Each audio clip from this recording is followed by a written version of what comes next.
Hello students, welcome to Computer Studies for Class 8. This is video 1 for chapter 1 Operating System. In this video, I am going to cover 3 topics. The first, computer system, second, the operating system, and the third, need and functions of operating system. So let us start with the computer system. So you can see a computer has combinations of several devices that work well together to produce useful result. So we can categorize a computer system into its three components. The first one is user. So user is the person, one who operates the computer. The second is hardware. So all machinery components means physical and tangible components from the computer system is called hardware. The third one is software.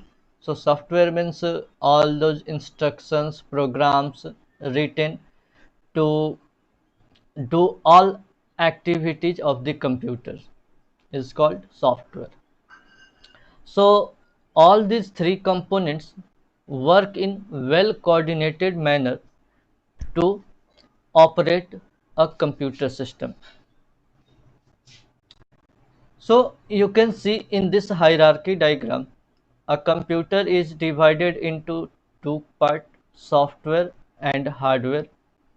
And again, software, you can see there are two types of software, system software and application software.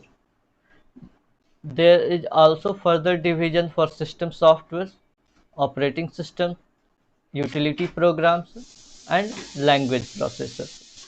So all these softwares are designed or developed for their special task, and we user generally use application softwares. So again, we can categorize these as packages or customized softwares. So we shall see all these softwares in more details in a later part of this video. Okay, so the next topic is types of software. So as in the previous picture, you can see there are two types of softwares, application software and system software. So application softwares are job oriented software, means these softwares are developed for users a specific task. It means if we need to draw freehand pictures or make some drawing, we generally use MS Paint. If we have to do statistical calculation or to represent data in charts and graphs, we generally use MS Excel. If we have to prepare a text document and well formatted text document, then we need MS Word. If we have to browse internet web pages, then we use various web browsers. So all these softwares are application software because these are developed for their special task, like web browsers for browsing internet pages. For drawing we need MS Paint. So all these are application software. For example, you can see MS Office, Google Chrome, Tally, MS Access. So there are several application softwares. The next one is system software.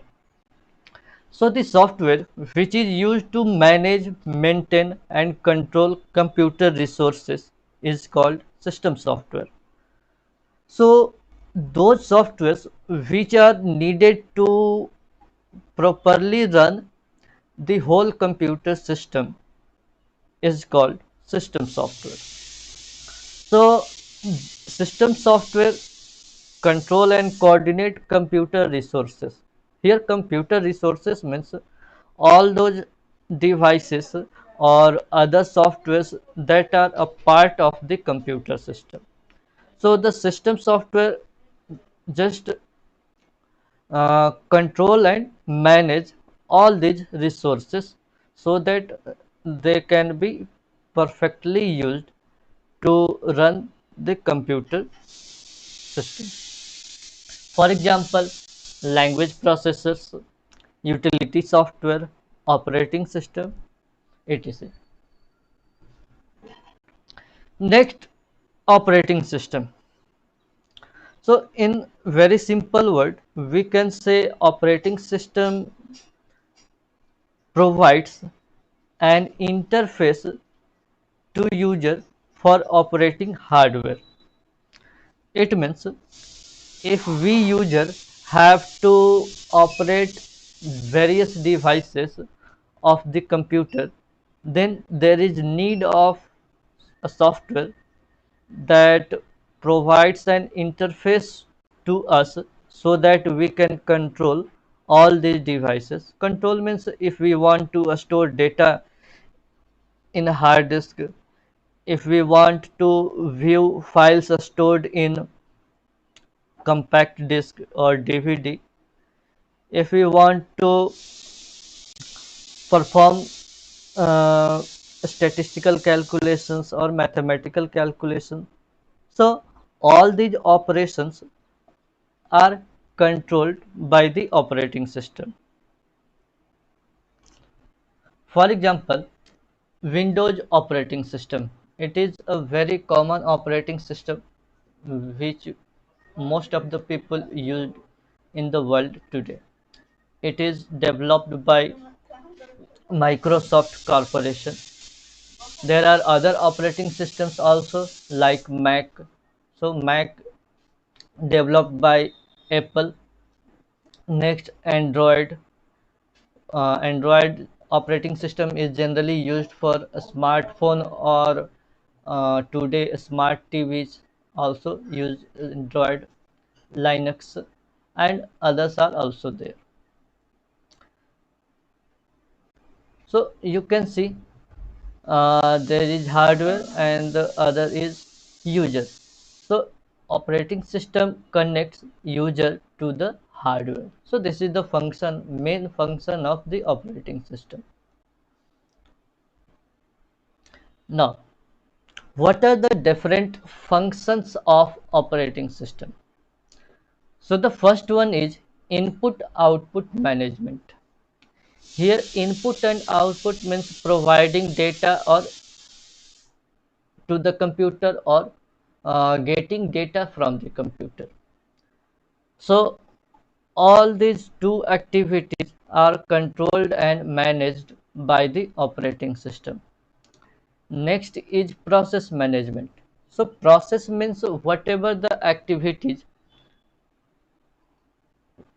done by the computer is called process. So which process should be executed first, then second, then third? So it is decided by the operating system itself. So we can say process or different processes are also managed by the operating system. The next one is device management. So we all know there are several devices connected to the computer. So when will these devices be used in the computer? That is decided by the operating system itself. The next one is provides platform to application softwares. Of course, first operating system is present in the computer, then we can only install other application softwares in the computer or any smartphone also. Next is storage management. Storage management means whatever the data that we want to store in various devices and what are the data that computer needs for processing. So all these things are managed by the operating system. The last one is security. So security is one of the important feature of the operating system. So here security means to forbid any unauthorized user to access the computer or to the data stored in the computer. So these are the some of these are the functions of operating system. So that's all students for this video. Thank you all.